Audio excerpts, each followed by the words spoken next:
परमाणु चैप्टर का बहुविकल्पीय प्रश्न। ठीक है, ये सभी प्रश्न बोर्ड एग्जाम में पूछे गए हैं, अनसॉल्व के सभी क्वेश्चन हैं, तो इसको आप लोग ध्यान से देखिएगा और लिख नोट बनाते जाइएगा साथ में। पहला क्वेश्चन है,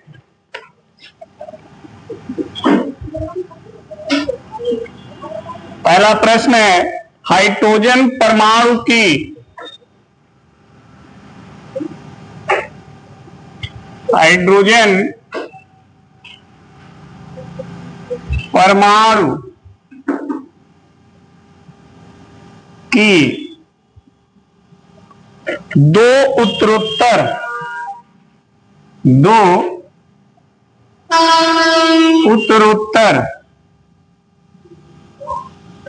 कक्षाओं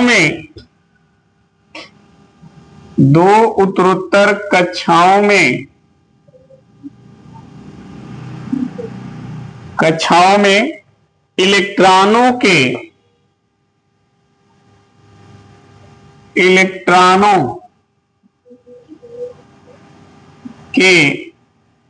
कोणीय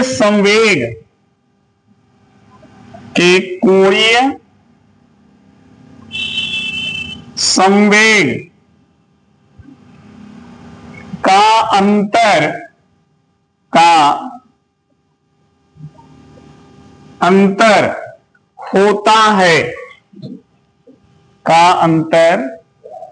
होता है। पहला ऑप्शन है ए में H/पाई, दूसरा ऑप्शन है H/2, तीसरा ऑप्शन है H/2 पाई और चौथा ऑप्शन है 2H। ठीक है जी, ध्यान देना, इनमें से कौन सा ऑप्शन सही है। प्रश्न है कि हाइड्रोजन परमाणु की दो उत्तरोत्तर कक्षाओं में इलेक्ट्रॉनों के कोणीय संवेग का अंतर। ध्यान से सुनना, मान लो ये हाइड्रोजन परमाणु का नाभिक है और नाभिक के बाहर ये कक्षक है। ठीक है जी, ऐसे ये कक्षक है।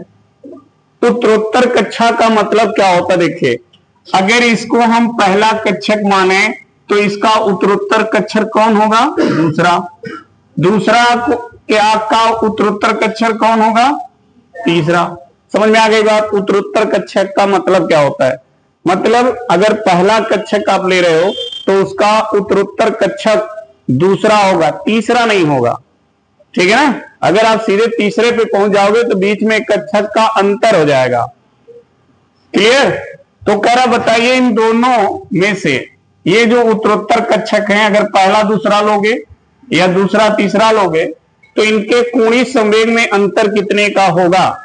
आप सभी को पता है कि जो कोणीय संवेग का सूत्र है mvr, वो है NH/2, यही है। n कक्षक की क्या है, संख्या है। अगर आप पहला कक्षक लोगे तो n की जगह क्या लिखोगे, 1, तो आएगा H/, और दूसरा कक्षक लोगे तो n की जगह तो जाएगा 2H/2 पाई, ऐसे होगा। अब बताओ ये दूसरे कक्षक का कोणीय संवेग और ये पहले कक्षक का कोणीय संवेग, दोनों संवेगों में अंतर कितने का है। तो देखो, दूसरे कक्षक के कोणीय संवेग में से पहले कक्षक के कोणीय संवेग को क्या करोगे, घटा दोगे, तो H/2 पाई कॉमन हो जाएगा, तो यहां बचेगा 2 और यहां बचेगा 1, और H/2 पाई कॉमन, 2 में से गया 1 का गुणा इसमें करोगे तो क्या आएगा, तो दो उत्तरोत्तर कक्षाओं के कोणीय संवेग में अंतर कितने का आएगा जी, H/, बताओ कौन सा ऑप्शन सही है। तो ये सी आपका सही है। नोट करते जाएं, हो गया जी। चलिए नेक्स्ट क्वेश्चन पे आते हैं।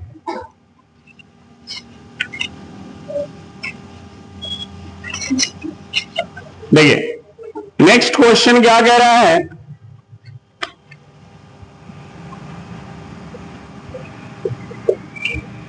लिखा हाइड्रोजन परमाणु के मूल ऊर्जा स्तर में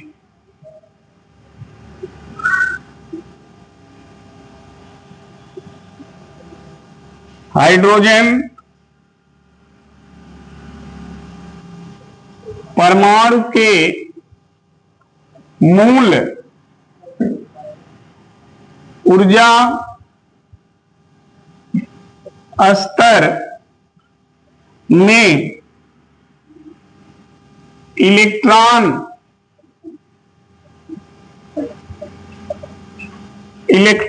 का कोणीय संवेग है, कोणीय संवेग है। ठीक है जी। पहला ऑप्शन है H/पाई, दूसरा ऑप्शन है H/2 तीसरा ऑप्शन है 2H/2 और चौथा ऑप्शन है 3H/2। बताएं कौन सा सही होगा? बताइए। कोई हाइड्रोजन परमाणु में मूल ऊर्जा स्तर में इलेक्ट्रॉन का कोणीय संवेग कितना होता है? H/2 यही होता है ना। तो ये ऑप्शन आपका सही है, H/2।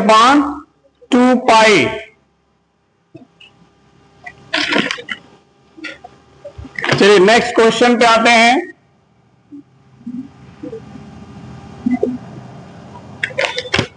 नेक्स्ट क्वेश्चन है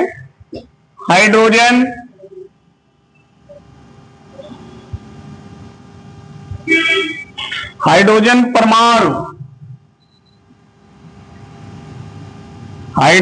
परमाणु की द्वितीय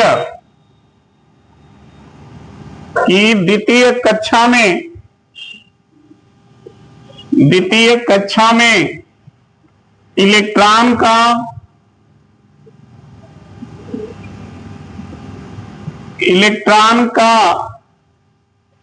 कोणीय संवेग है।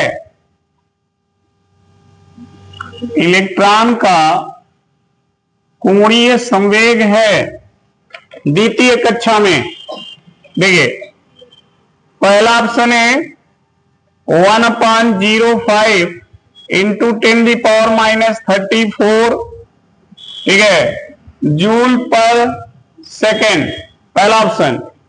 दूसरा ऑप्शन है 1.05 इंटू 10⁻36 जूल पर सेकेंड, और तीसरा ऑप्शन है 2.1 × 10⁻34 जूल पर सेकेंड, और चौथा ऑप्शन है 2.1 × 10⁻31 जूल पर सेकेंड। ठीक है जी। ध्यान से सुनो, कोणीय संवेग निकालना है कि किस नंबर के कक्षक की? द्वितीय यानी दूसरे कक्षक की। तो आप सभी को फार्मूला पता होगा बोहर के मॉडल के अनुसार। कोणीय संवेग बराबर होता है ANH, यही होता है। अब n कक्षक की संख्या है, कक्षक संख्या क्या है यहां पर? तो n के जगह H का मान पता है सभी को। कितने लोग को नहीं H का मान पता है जी? H की वैल्यू किसको किसको नहीं पता है? सभी को पता है, सब लोग को पता है H का मान? नहीं पता है। सनन्या तो कहा है शर्मा के नीचे कहे हाथ की हो, बताओ नहीं पता है तो। देखो इस H की वैल्यू होती है 6.62 इंटू 10⁻34। ये H की वैल्यू है 2, पाई का मान 3.14। देखो 2 से 2, अब इसी से इसमें भाग दे दो, दोनों में 2 अंक के बाद दशमलव, दोनों दशमलव हटा दो, तो ये कितना हो जाएगा? 662, नीचे हो जाएगा 314, गुणे में 10⁻34।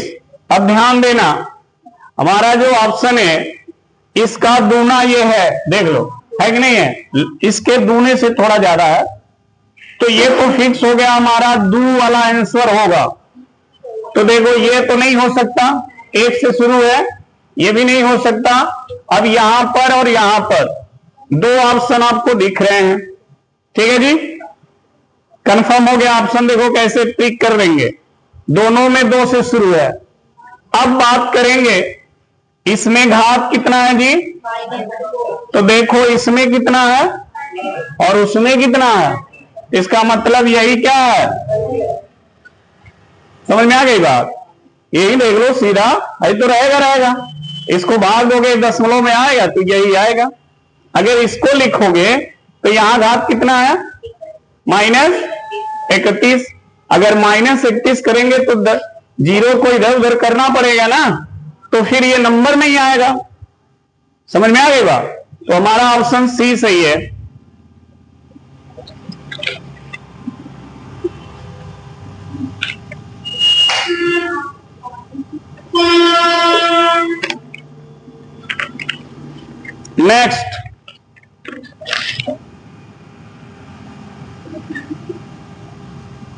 नेक्स्ट क्वेश्चन है, हाइड्रोजन परमाणु में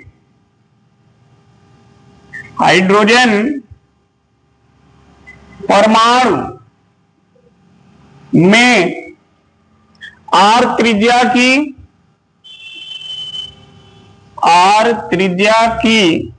कक्षा में इलेक्ट्रॉन की गतिज ऊर्जा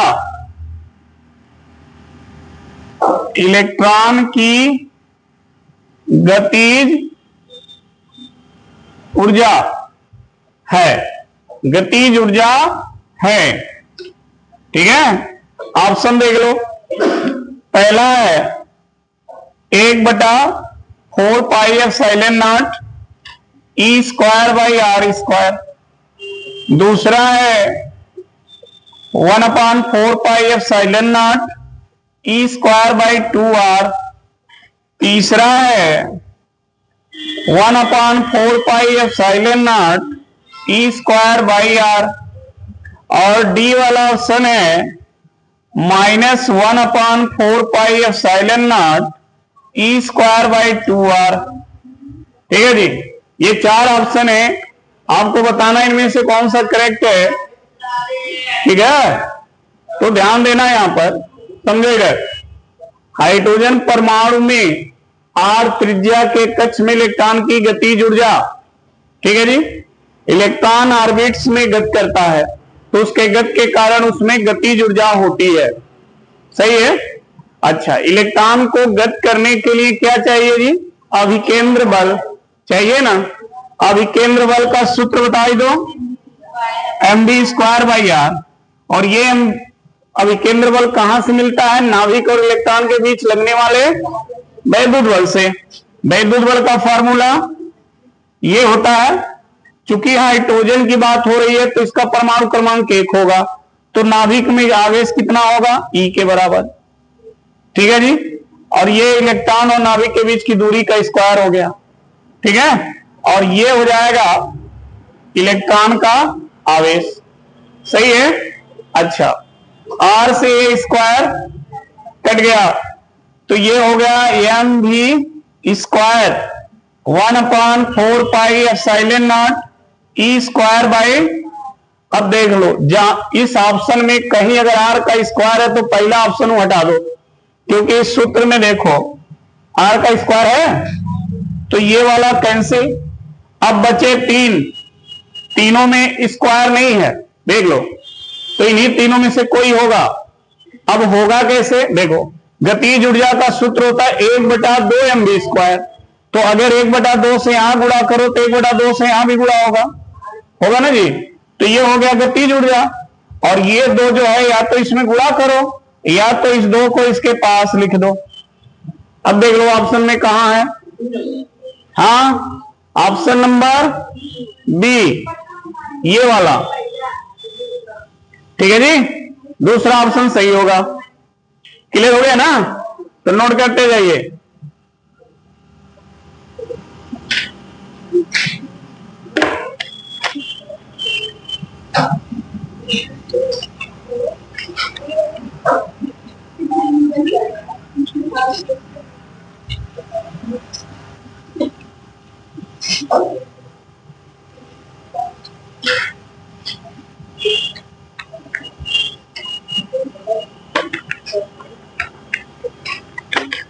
नेक्स्ट क्वेश्चन देखें।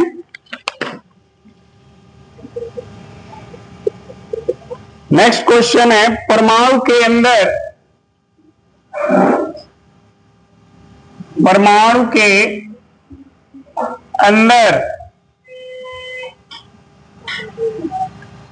अल्फा कण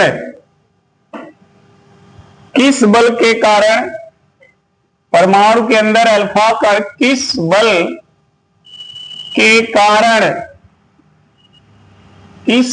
कारण प्रकीर्णित होते हैं? प्रकीर्णित, कहां गई हो, प्रकीर्णित है ना, हाँ, प्रकीर्णित होते हैं। देखो ध्यान से, पहला है गुरुत्वीय बल,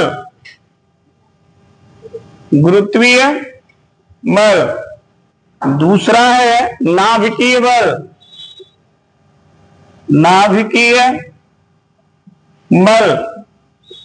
तीसरा है कूलाम बल,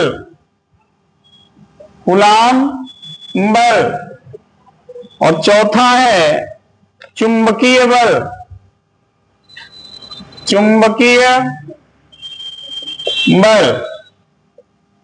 ठीक है जी, इनमें से कौन सा बल लगेगा, ध्यान देना इसको।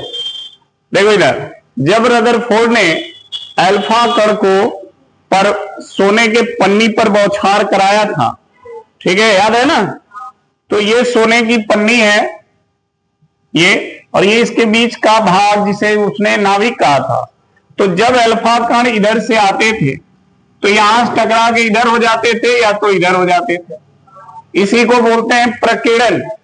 समझ में आ गई बात, टकरा करके अपने मार्ग से बदल देते थे, तो ये प्रकीर्णन होता है। ठीक, अब ये प्रकीर्णन किस बल के कारण हो रहा था, कौन सा बल यहां काम कर रहा था जिसके वजह से अल्फा कण नाभिक से दूर भाग रहे थे? तो आपको बता दें, अल्फा कण पे कौन सा आवेश होता है जी, धन या ऋण? अल्फा कण कौन सा आवेश कण है, पॉजिटिव या निगेटिव? पॉजिटिव। अल्फा कण हमेशा धनावेशित होता है और नाभिक भी धनावेशित होता है। तो दोनों आवेश, जाने वाला कण भी धनावेशित और जिससे टकराएगा वो भी, तो उनके बीच कौन सा बल लगता है? प्रतिकर्षण बल। और प्रतिकर्षण बल किसने दिया था? कूलाम ने न दिया था। तो कूलाम बल यहां काम कर रहा है। समझ में आ गई बात? गुरुत्वीय बल का यहां कोई चांस नहीं है, चुंबक यहां काम नहीं कर रहा है, नाभिकीय बल का यहां कोई महत्व नहीं है। कौन सा बल है? कूलाम बल। सब दिमाग में भूसा भरा गया तुम लोग के और हर चीज भूल जा रहे हो।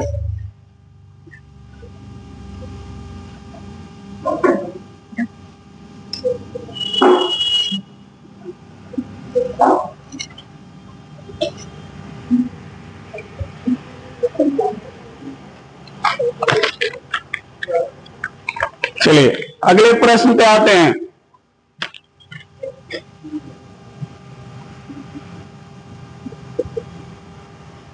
हाइड्रोजन परमाणु के वर्ण क्रम में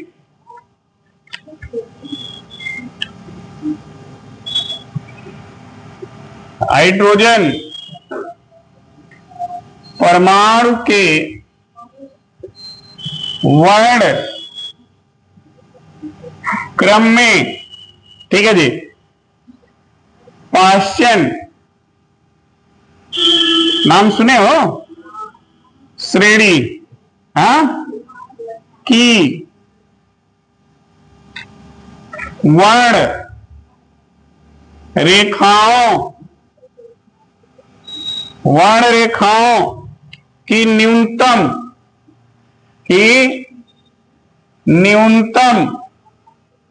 ठीक है जी, तरंग दैर्घ्य होगी, न्यूनतम तरंग दैर्घ्य होगी। ऑप्शन में देखें, पहला है 9/r, दूसरा है r/9, तीसरा है 9r और चौथा है r/3। ये 4 ऑप्शन है जी। आपको बताना न्यूनतम तरंग दैर्घ्य क्या होगा। पहले ध्यान रखो, यहां कौन सी श्रेणी की बात हुई है? पासन श्रेणी। पासन श्रेणी का तरंग दैर्घ्य समीकरण क्या है? 1/λ। लाइमन, बामर, पासन तीसरे नंबर पे है, तो 1/λ इक्वल टू r 1/3 का ये होता है ना, ये ना सूत्र है। ये सूत्र हाइड्रोजन परमाणु के लिए लिखा गया, ध्यान रखना।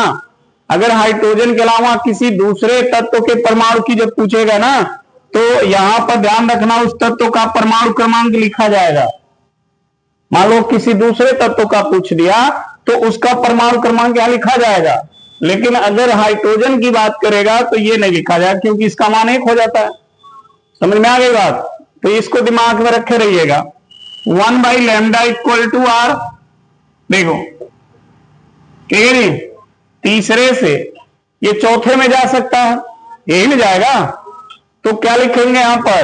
4 का ये लिख सकते हैं, हल कर दो। 1 न्यूनतम ऊर्जा स्तर पूछा है ना जी, तब कहां? तो न्यूनतम के लिए इनफाइनाइट तक जा सकता है तीसरे से, या इनफाइनाइट से किस में आएगा? तीसरे में। यही होता है ना, तो इसको लिख दो अनंत। ठीक है, 1/λ r।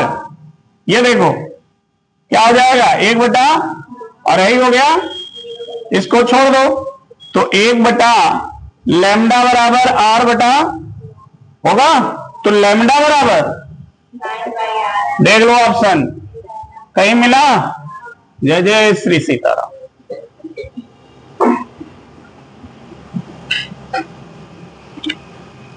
अनंत से तीसरे में आएगा, ध्यान रखें।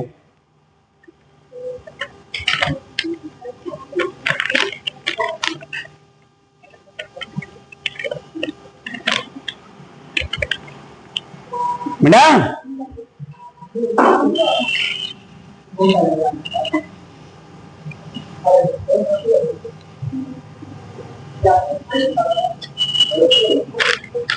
अगला प्रश्न, बात ना करें, मान्यवर बात ना करिए, पढ़ाई पे ध्यान दीजिए।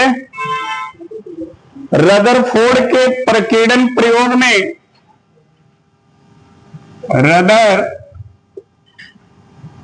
के प्रकीर्णन प्रयोग में जिस बल के कारण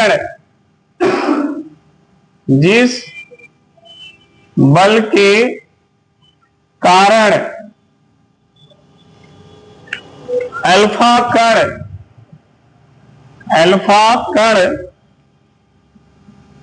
प्रकीर्णित होते हैं, वह बल है। देखो अभी एक क्वेश्चन किए हो, ये हो ना, बस यहां नाम रख दिया रदरफोर्ड का, और उसमें लिखा था अल्फा कण प्रकीर्णन किस बल से होता है, और यहां रदरफोर्ड के प्रकीर्णन प्रयोग में जिस बल के कारण अल्फा कण का प्रकीर्णन होता है वह बल है। अब देखना, नाम कूलाम यहां नहीं लिखा है, उस वाले में कूलाम लिखा था, इस वाले में नाम थोड़ा बदला है, तो कंफ्यूज मत होना। पहला है गुरुत्वीय, उसमें था ना, दूसरा है नाभिकीय, उसमें था ना, हाँ। अब देखो तीसरा है वैद्युत स्थितिकीय, ये था नहीं, और चौथा था चुंबकीय। अब बता दो। हाँ है, तीनों तो उसमें है ही, है कूलाम के नियम की जगह पे आया है, और ये कूलाम का ही नियम है, वैद्युत स्थितिकीय। तो इस तरफ प्रश्न देखना, बदल देते हैं लोग, कंफ्यूज मत होना।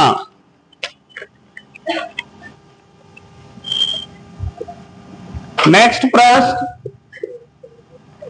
प्रकीर्णित अल्फा कणों का पथ होता है, प्रकीर्णित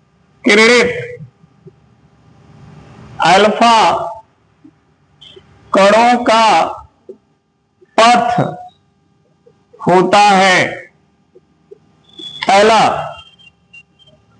प्रवलयकार,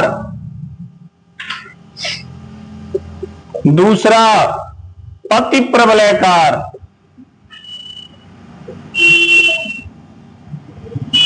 तीसरा दीर्घ वृत्ताकार, दीर्घ वृत्ता, और चौथा है वृत्ताकार।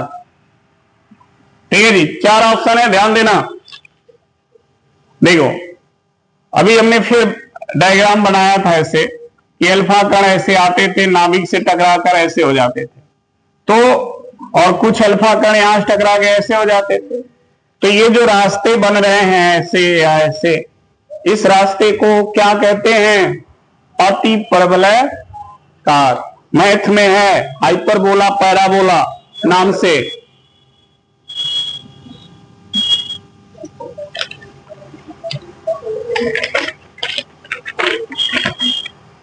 नेक्स्ट क्वेश्चन, हाइड्रोजन परमाणु की आयनन ऊर्जा, हाइड्रोजन परमाणु की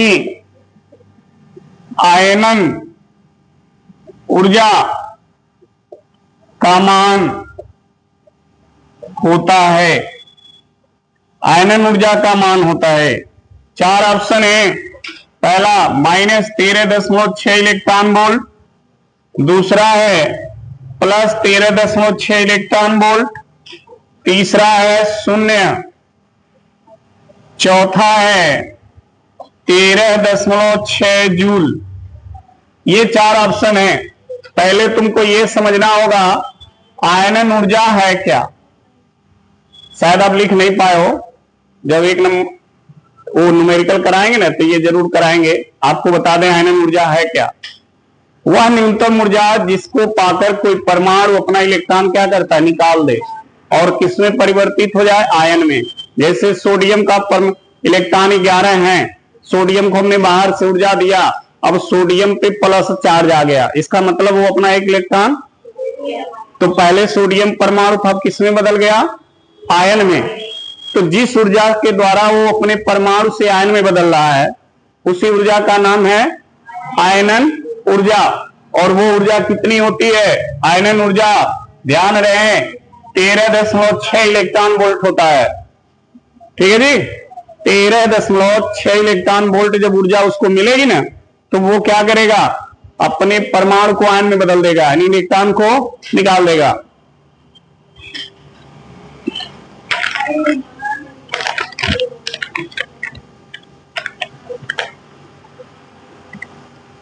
चलिए अगला क्वेश्चन,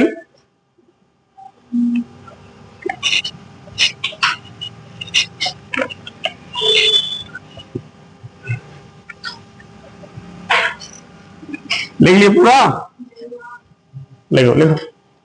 अगला क्वेश्चन देखो क्या कह रहा है। अगला क्वेश्चन कह रहा है हाइड्रोजन परमाणु में, हाइड्रोजन परमाणु में इलेक्ट्रॉन की निम्न संक्रमण में, इलेक्ट्रॉन की निम्न, ठीक है जी, संक्रमण में, निम्न संक्रमण में उत्सर्जित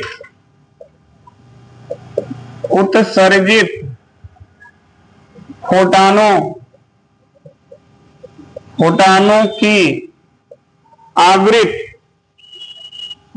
की आवृत्ति न्यूनतम होगी। पहला है n बराबर 2 से n बराबर 1 में, दूसरा है n बराबर 4 से n बराबर 2 में, तीसरा है n बराबर 4 से n बराबर 3 में, और चौथा है n बराबर 3 से n बराबर 1 में। 4 ऑप्शन है। देखिए ध्यान से सुनो इसको। पहले कह रहा है कि हाइड्रोजन परमाणु में इलेक्ट्रॉन की निम्न संक्रमण में उत्सर्जित फोटॉनों की आवृत्ति न्यूनतम होगी। संक्रमण का मतलब इलेक्ट्रॉन जब ऊर्जा पाता है तो अपने मूल ऊर्जा स्तर से उच्च ऊर्जा स्तर में चला जाता है, इसी को बोलते हैं संक्रमण होना।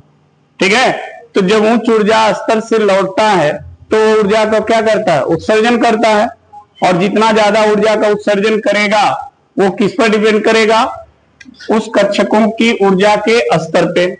आपने लिखा होगा E बराबर E1 minus E2 minus E1 लिखा था ना, समझ में आई बात। तो दोनों कक्षकों के ऊर्जा में जितने का अंतर होगा उतनी ऊर्जा क्या करेगा, वो निकालेगा, यानी उतनी ऊर्जा का फोटॉन निकालेगा वो। समझ में आई बात। और फोटॉन की जो आवृत्ति होती है वो किस पे निर्भर करती है, ऊर्जा पे। तो अगर कम ऊर्जा निकालेगा तो फोटॉन की आवृत्ति भी क्या होगी, कम होगी। तो वही तो पूछा, उत्सर्जित फोटॉन की आवृत्ति न्यूनतम हो। तो इसमें से कौन से, अगर दूसरे से पहले में जाए या चौथे से दूसरे में जाए या चौथे से तीसरे में जाए या तीसरे से पहले में जाए, बताइए किसमें सबसे कम ऊर्जा उत्सर्जित होगी। जिसमें सबसे कम ऊर्जा उत्सर्जित होगी उसी में फोटॉन की आवृत्ति क्या होगी, कम होगी। तो वो ऑप्शन है सी। 4 से 3 में जब इलेक्ट्रॉन आएगा तो सबसे कम ऊर्जा उत्सर्जित करेगा, और सबसे कम ऊर्जा उत्सर्जित करेगा तो फोटॉन की आवृत्ति भी सबसे कम होगी। इसमें देखिए अगर आप ध्यान दें तो 3 और 1 के बीच में एक कक्षक का गैप है ना, 2। यहां देखिए ये तो बराबर है 2 और 1 है। इसी की तरह यहां देखिए 4 से 2 यानी 2 कक्षक की गैप है ना। अब इन दोनों में कौन सही, ये या ये। इसके लिए आप क्या करो, ये फॉर्मूला पढ़े होगे E बराबर -13.6 बटा n स्क्वायर, पढ़ो ना। इसमें n का मान एक बार 2 रख लेना, एक बार 1, और इसको हल करना, फिर दोनों के ऊर्जा में अंतर निकालना, ये अंतर निकाल लेना, फिर इसका ऐसे ही निकाल लेना। तो आप देखोगे इस वाले में केस में ऊर्जा का अंतर सबसे कम आएगा, समझे। तो ये हमारा ऑप्शन सही हो जाएगा।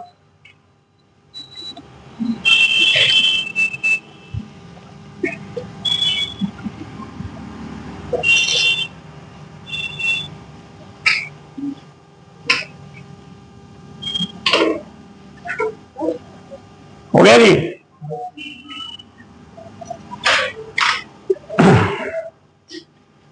निम्न क्वेश्चन, अगला क्वेश्चन देखें। अगला क्वेश्चन देखो जी, लिखा है एक इलेक्ट्रॉन n बराबर 2 कक्षा से n बराबर 4 कक्षा में अपनी स्थिति परिवर्तित करता है यदि R रिडबर्ग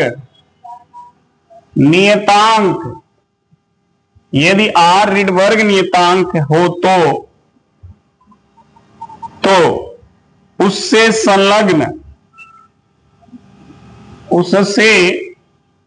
संलग्न तरंगदैर्घ्य होती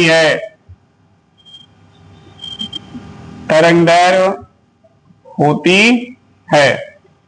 तो ध्यान रखें, पहला ऑप्शन है 16/r, दूसरा है 16/3r, तीसरा है 16/5r, चौथा है 16/7r।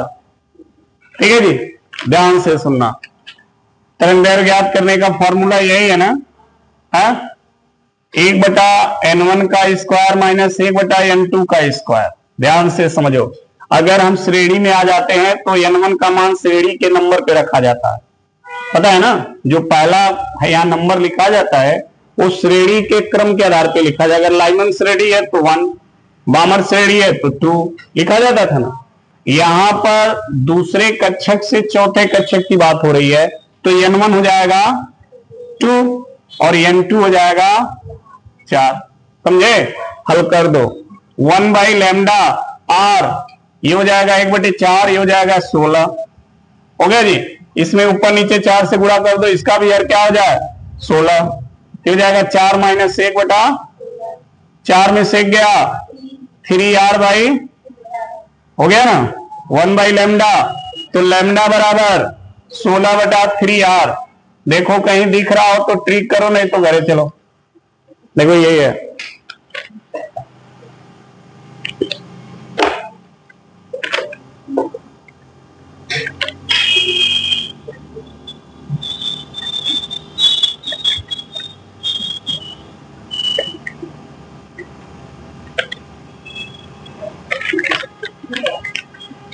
हो गया? बहुत तेज बच्चे हो तुम। चलो देखो अगला क्वेश्चन।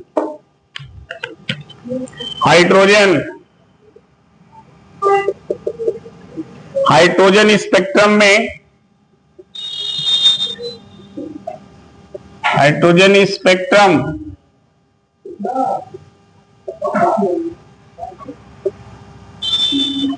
में H अल्फा लाइन कौन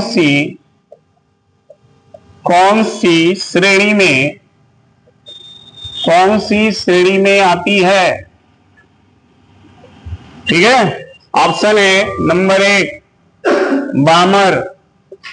बामर श्रेणी में, बी ऑप्शन है लाइमन श्रेणी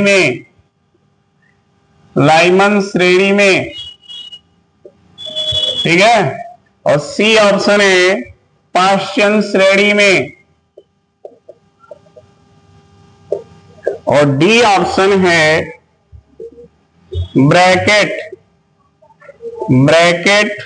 या फुंड में से किसी एक में। ठीक है जी, 4 ऑप्शन है, देख लो। आपने याद होगा शायद आपको कि जब बामर ने स्पेक्ट्रम श्रेणी की बात की थी तो उसने यह भी कहा था कि हाइड्रोजन के स्पेक्ट्रम के अदीप्त पृष्ठ में पतली पतली चमकीली रेखाएं प्राप्त होती हैं। इन्हें H alpha, H beta, H gamma, H delta याद आ रहा है, लिखवाया गया है। तो बात किसने कही थी? बामर ने कही थी ना। हाँ, तो H अल्फा यहां पे है कि नहीं? देखो तो किस श्रेणी में आएगा? हाँ, बामर श्रेणी में आएगा ये, क्योंकि बामर ने इसकी बात की थी। ठीक है, तो एमसीक्यू जितना था टोटल, हमने इस चैप्टर का एमसीक्यू जितने अंशाल में थे सब हमने क्लियर करा दिया। ठीक है, कल इसी चैप्टर का न्यूमेरिकल स्टार्ट होगा और कल स्कूल आप लोग का बंद है ना? हाँ,